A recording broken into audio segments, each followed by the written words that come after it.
ಕೇಳಿದ್ದೀರಾ ನೀವು?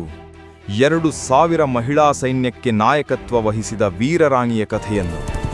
ಅವಳ ಹೆಸರು ಕರ್ನಾಟಕದ ಹೆಮ್ಮೆ, ಬೆಳವಾಡಿ ಮಲ್ಲಮ್ಮ. 16ನೇ ಶತಮಾನದಲ್ಲಿ ಜನಿಸಿದ ಸೋದೆನಾಡಿನಲ್ಲಿ ಮಲ್ಲಮ್ಮ ಸಾಮಾನ್ಯ ರಾಜಕುಮಾರಿಯಲ್ಲ, ಶೌರ್ಯದ ಜೀವಂತ ಪ್ರತಿರೂಪ.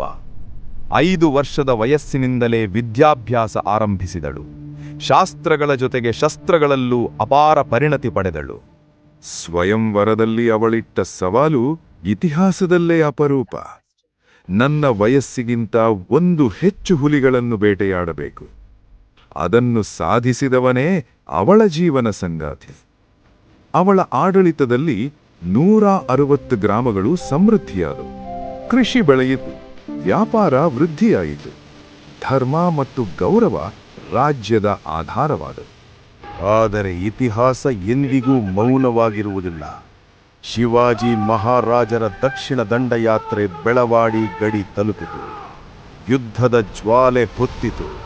ಸಮರದಲ್ಲಿ ರಾಜ ಈಶ್ವರ ಪ್ರಭು ವೀರ ಮರಣ ಹೊಂದಿದರು. ದುಃಖದಲ್ಲಿ ಕುಗ್ಗದೆ ಮಲ್ಲಮ್ಮ ಅಗ್ನಿಯಂತೆ ಎದ್ದಳು.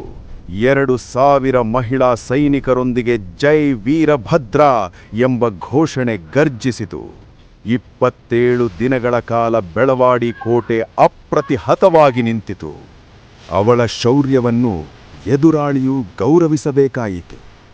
ಶಿವಾಜಿ ಮಹಾರಾಜರು ಅವಳ ಧೈರ್ಯ ಮತ್ತು ನಾಯಕತ್ವವನ್ನು ಮೆಚ್ಚಿದರು.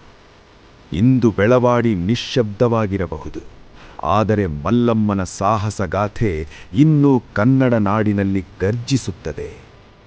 ಮಹಿಳಾ ಸೈನ್ಯವನ್ನು ನಿರ್ಮಿಸಿದ ಸಮರ ಸಿಂಹಿಣಿ ಬೆಳವಾಡಿ ಮಲ್ಲಮ್ಮ. ಇದು ಬೆಳವಾಡಿ ಮಲ್ಲಮ್ಮನ ಕಥೆ. ಕಮೆಂಟ್ ಮಾಡಿ ಮಲ್ಲಮ್ಮ ಎಂದು.